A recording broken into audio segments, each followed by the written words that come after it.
Halo, kami dari kelompok 2 farmakologi akan mempresentasikan mengenai macam-macam alat administrasi obat. Next.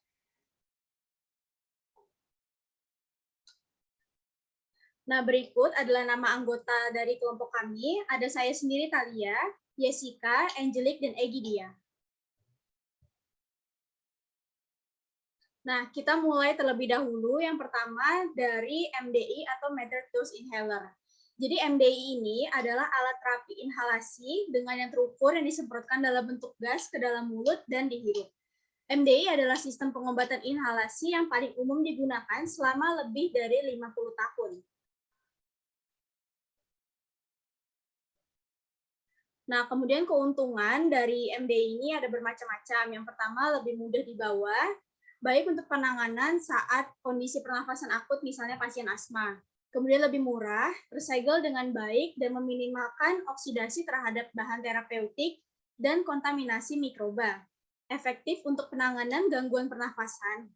Nah, kemudian dari kekurangannya sendiri, MDI ini biasanya mengandung bahan obat terdispersi dan masalah yang sering timbul berkaitan dengan stabilitas fisiknya.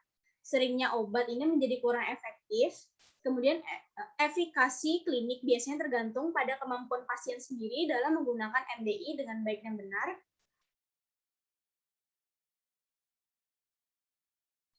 Kemudian cara pakai dan kondisi optimalnya itu sekitar hanya 20% dosis yang mencapai paru.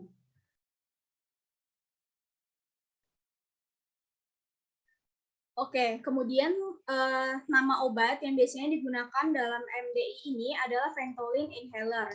Jadi dalam Ventolin ini merupakan obat dengan kandungan salbutamol yang digunakan untuk mengobati penyakit pada saluran pernafasan seperti asma, PPOK. Kemudian obat ini bekerja dengan cara merangsang secara selektif reseptor beta 2 adrenergik terutama pada otot bronkus. Sebelum menggunakan salbutamol inhaler, pastikan tepi hisapan atau mouthpiece-nya itu dalam keadaan kering atau bersih. Nih ya, jadi makanya ada tutupnya. Tutupnya harus kita jaga untuk selalu tetap keadaan kering dan bersih. Nah, kemudian sebelum menggunakan juga harus kita kocok dulu inhalernya. Kemudian langkah selanjutnya adalah menghembuskan nafas sebanyak-banyaknya. Kemudian kita hisap salbutamol ini melalui mulut secara perlahan dengan menekan botol kaleng obat pada inhaler. Setelah obatnya terhirup, lepaskan mouthpiece dan tahan nafas kira-kira selama 10 detik. Kemudian kita hembuskan secara perlahan-lahan. Beri jeda selama 1 menit jika perlu menghirup obat ini lebih dari 1 kali. Setelah selesai menggunakan salbutamol inhaler, berkumurlah dengan air. Jangan lupa bersihkan mouthpiece itu setidaknya 1 minggu sekali, dan jangan lupa untuk membawa obat ini setiap kali berpergian. Jika memakai lebih dari 1 jenis inhaler, gunakan inhaler salbutamol terlebih dahulu. Kemudian kita tunggu beberapa menit sebelum menggunakan jenis inhaler yang lainnya. Karena salbutamol ini dapat membuka saluran pernafasan sehingga meningkatkan keefektifan obat dari inhaler yang lainnya. Bagi pasien yang kesulitan menyesuaikan nafas saat menggunakan inhaler ini, dokter biasanya menganjurkan menggunakan alat yang disebut dengan spacer. Jadi spacer ini dipasang di ujung mouthpiece-nya, kemudian berfungsi untuk mempermudah obat untuk mencapai paru-paru. Nah, berikut ini ada panduan cara kita menggunakan MDI dengan menggunakan spacer. Jadi spacer itu biasanya ditaruh di ujungnya, kemudian langsung kita tekan. Nah, sekarang saya akan mendemokan bagaimana cara kita menggunakan MDI ini. Nih ya, jadi ini obatnya, ini Ventolin Inhaler. Nah, kemudian ini mouthpiece-nya. Nah, sebelum kita menggunakan inhaler ini, biasanya tuh kita menarik nafas dulu, buang secara perlahan-lahan. Nah, kemudian sebelum kita menggunakan, kita tarik dulu. Kemudian nanti kita melalui mulut kita ya, terus tutup rapat-rapat, jangan sampai ada celah. Terus cukup ditekan sekali aja. Nanti setelah itu ditutup lagi, terus kita tahan nafas sekitar 10 detik. Jadi kira-kira begini.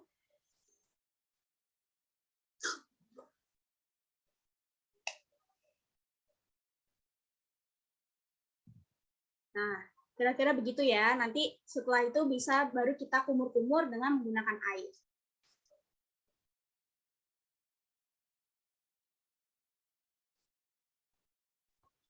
Oke, selanjutnya adalah vaginal dose. Apa itu vaginal dose? Dose dari bahasa Prancis yang artinya mencuci. Vaginal dosing adalah kegiatan mencuci atau membersihkan vagina dengan memasukkan air atau bahan cairan lain seperti larutan produk komersil, campuran air, dan juga air saja dan bahan-bahan lainnya yang dimasukkan ke dalam vagina. Vaginal dosing dilakukan untuk membersihkan vagina dengan cairan khusus untuk menjaga vagina tetap bersih dan wangi. Jenis vaginal dosing itu ada dua. Yang pertama ada external dosing dan internal dosing. External dosing meliputi pembilasan labia dan bagian luar vagina dengan bahan-bahan tertentu. Sedangkan internal dosing meliputi memasukkan bahan atau alat pembersih ke dalam vagina dengan jari atau dengan bentuk spraying atau liquid. Rute pemberian obat tergantung dari vaginal dosing yang biasanya digunakan. Biasanya dosing dilakukan dengan menyemprotkan larutan antiseptik ke dalam vagina lewat selang penyemprot khusus. Jadi, terlebih dahulu kita menuangkan isi botol ke dalam kantung yang biasanya ikut disertakan dalam kemasan kardusnya. Beberapa produk vaginal dosing lainnya berfungsi layaknya sabun cair biasa, hanya dilakukan menuangkan sedikit larutan antiseptik pada tangan dan membasuh vagina dengan tangan. Setelahnya baru kita keringkan daerah vagina dan sekitarnya yang masih lembab dengan menggunakan tisu atau lap.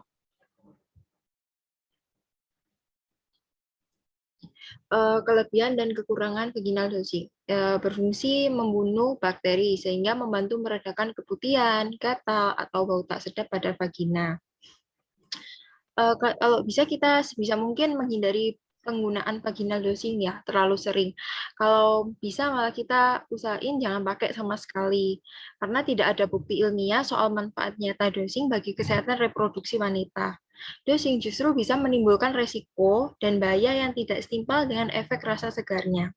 Dosing justru membuat kita lebih rentan mengalami infeksi seperti bakterial vaginosis sebab larutan vaginal dosing justru bekerja membilas koloni bakteri baik yang tinggal di dalam vagina. Dirangkum dari berbagai penelitian ilmiah, sering-sering dosing vagina juga dapat meningkatkan resiko kita terhadap sejumlah penyakit kronis seperti penyakit radang panggul, HPV, kanker serviks, penyakit menular seksual, hingga masalah kesuburan seperti sulit hamil dan kehamilan ektopik. Nah, ini contoh vaginal dosing. Di sini ada merek betadine. Sebenarnya ada merek-merek lainnya.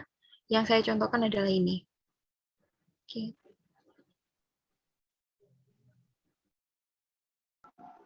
Oke, yang ketiga adalah turbohaler. Turbohaler itu apa sih? Turbohaler itu adalah salah satu jenis inhaler berbentuk tabung yang di dalamnya terdapat obat dalam bentuk bubuk kering. Nah, cara penggunaannya nanti yaitu dengan cara menghisap obat melalui mulut, kemudian diteruskan ke paru-paru. Nah, beberapa turbohaler ini memiliki penanda jumlah dosis yang menunjukkan sisa dosis obat yang tersisa. Jika turbohaler tidak memiliki penanda jumlah dosis, maka kita dapat melihat indikator atau penanda berwarna merah pada sisi turbohalernya. Nah, jika indikator menunjukkan warna merah, berarti dosis yang tersisa adalah 20 dan merupakan saatnya mengisi ulang obat.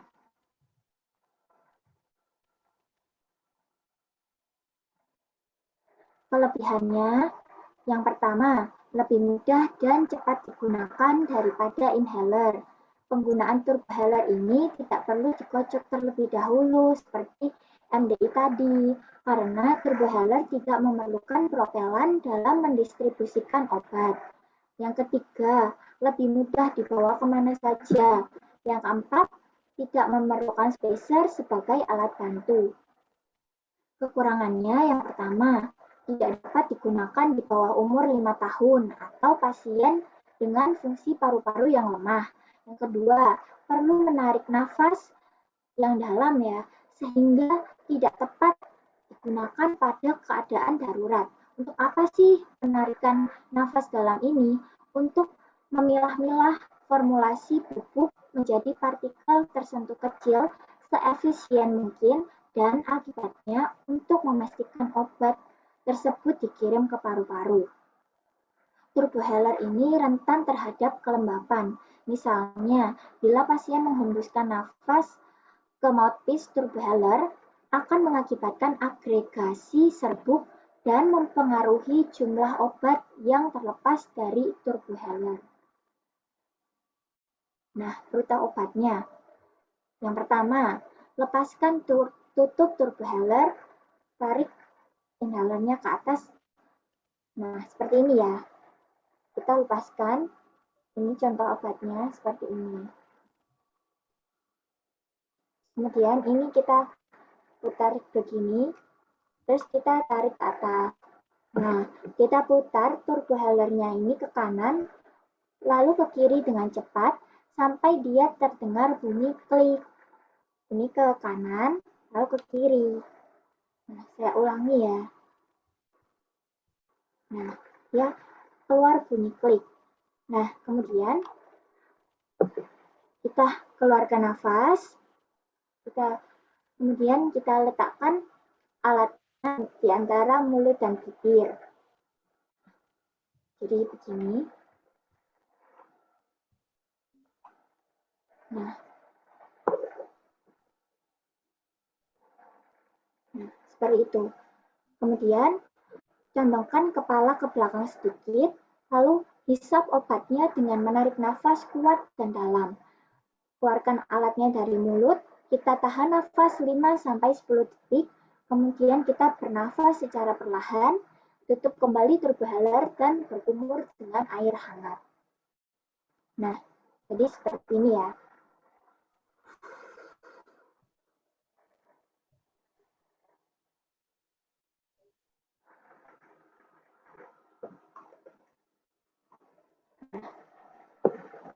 Ini adalah contoh dari turbohaler, yaitu saya mengambil contoh Symbicort. Symbicort dengan kandungannya ada budesonide atau formoterol. Gitu. Kemudian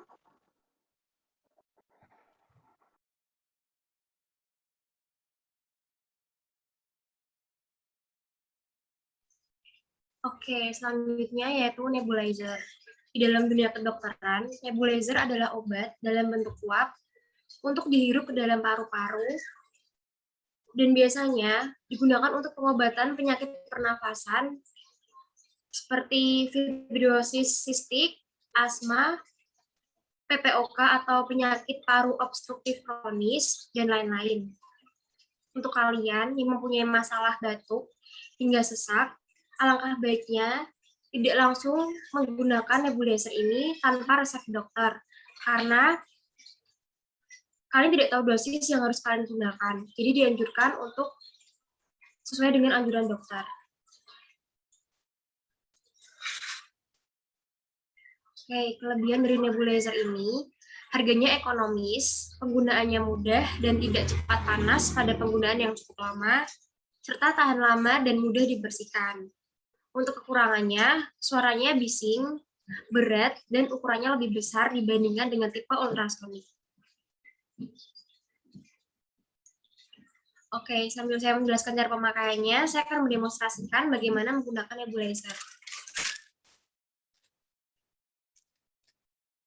Oke, biasanya kompresor untuk nebulizer ini di sambungan listrik itu bentuknya kotak, hampir seperti komputer tapi kecil. Itu digunakan untuk menyambungkan ini ke dalam kompresornya. Oke, kemudian pastikan peralatan yang digunakan sudah dibersihkan. Biasanya kalau kita dapat di rumah sakit, alat yang digunakan itu semua sudah steril karena sudah dibersihkan oleh pihak rumah sakitnya. Kemudian kita cuci tangan sebelum menyiapkan obatnya. Kemudian biasanya obatnya itu bentuknya pipih kecil, dalamnya itu ada airnya dan dimasukkan ke cangkir ini. Oke, kemudian Saat memastikan obat, pastikan dosis yang diberikan sesuai dengan anjuran atau resep dokter. Biasanya untuk asma yang sedang itu hanya diberikan 1 kali nebulizer. Kalau asma yang sudah parah, biasanya diberikan 2 atau 3 kali oleh dokter. Oke. Kemudian sambungkan corong mulut atau masker cangkir nebulizer ini ke dalam cangkirnya. Oke, kemudian kita pasang salah penyambung kompresor dan cangkir nebulizer. Oke, saat alat sudah siap digunakan, nyalakan mesin kompresor. Untuk menyalakan mesin kompresor itu, caranya mudah, seperti kita menyalakan, ini kayak dicetakin gitu. Setelah itu, jika alat sudah siap, berfungsi normal, alat akan mengeluarkan kabut. Di sini akan keluar kabut-kabut itu, uap-uap yang berisi obat. Oke, setelah itu kita letakkan corong mulut atau masker ke mulut. Kemudian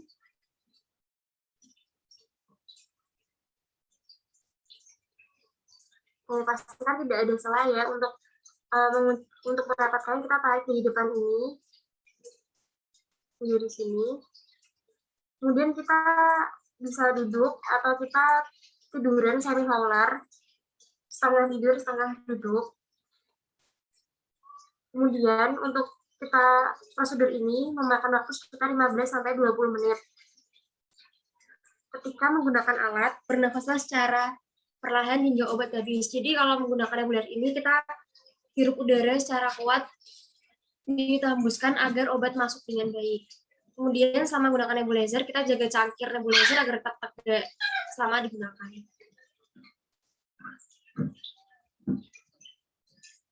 Nah, ini foto maskernya yang digunakan untuk nebulizer. Oke, sekian penjelasan dari kami. Tidak kesalahan, kami mohon maaf. Terima kasih.